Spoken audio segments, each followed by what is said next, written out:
welcome back. So today we've got some nice Brembo 4 pots to fit to the little Clio. These are from the Megane 225 or the 197-200 Clios. So with the help of an adapter bracket you can fit these straight on to the Clio.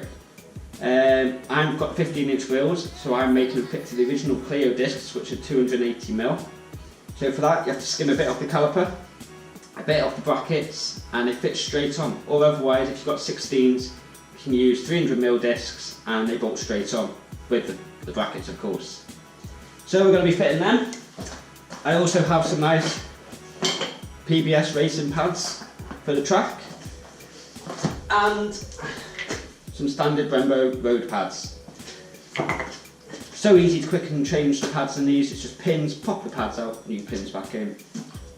We've also got racing brake fluid, we've got some RBF 600, higher boiling point, so we can coat the track a bit better. So we're going to go through all that, we're going to get them on the car, and yeah, let's crack on.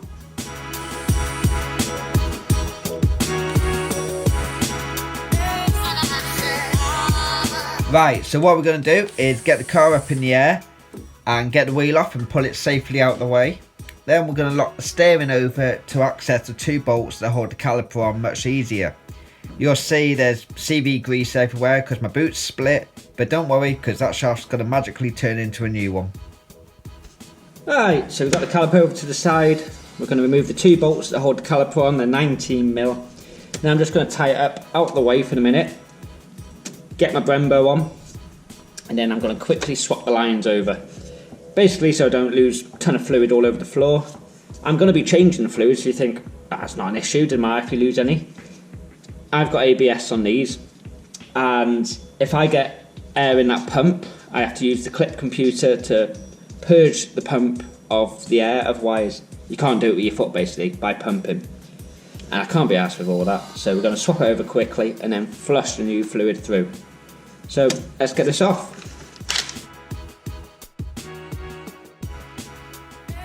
With the caliper removed, we simply tie it up out the way to make things safe and give the area clean for the new bracket. We torque the bracket up to the correct settings and then slide on the new Brembo caliper.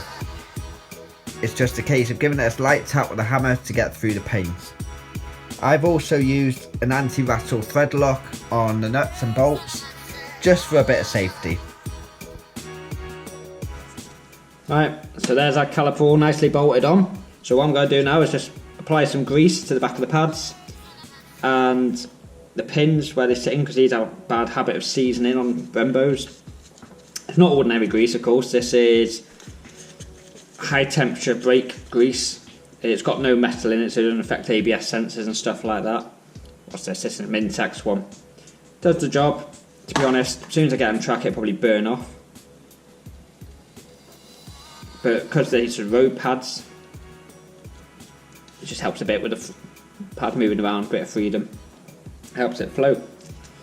So, we've got a bit of grease on the back of the pads. Drop them in. Same on the other side. Anti-rattle shim just holds the pads in place, stops it bouncing around, making a racket. In from the back, through the pad, over that, through the other pad. That might need a little tap with a hammer, because I've painted these.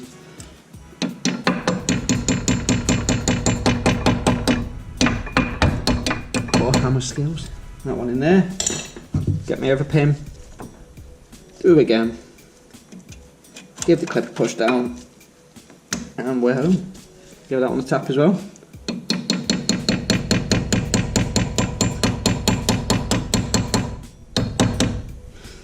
And that's it. Get that off there. So I'll give them a quick clean.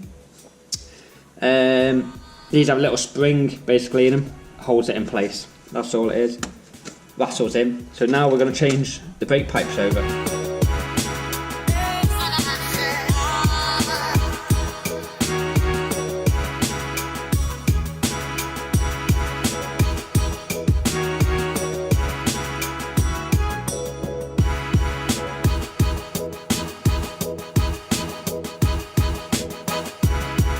Right, so after a little fight, a bit of swearing, we've got it connected.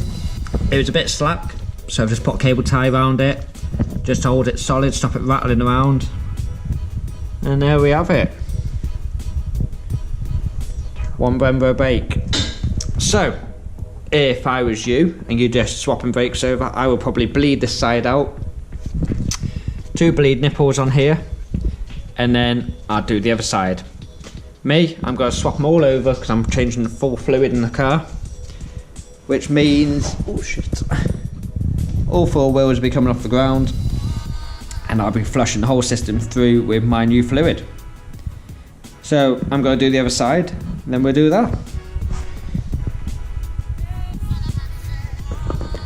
Looks much prettier, doesn't it?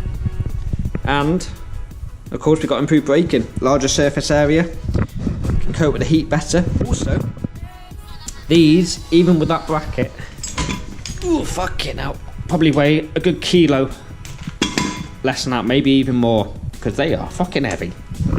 So we're saving on unsprung weight as well.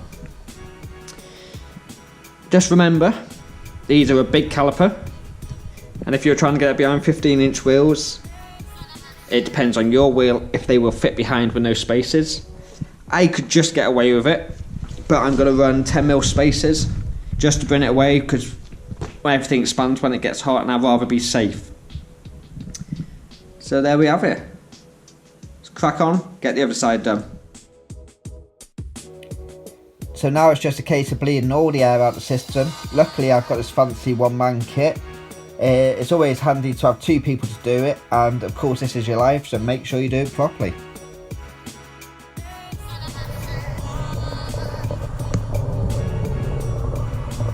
So I'm going to go out, give it a test drive, check I've bled all the air out of it, make sure nothing catches, and get myself home.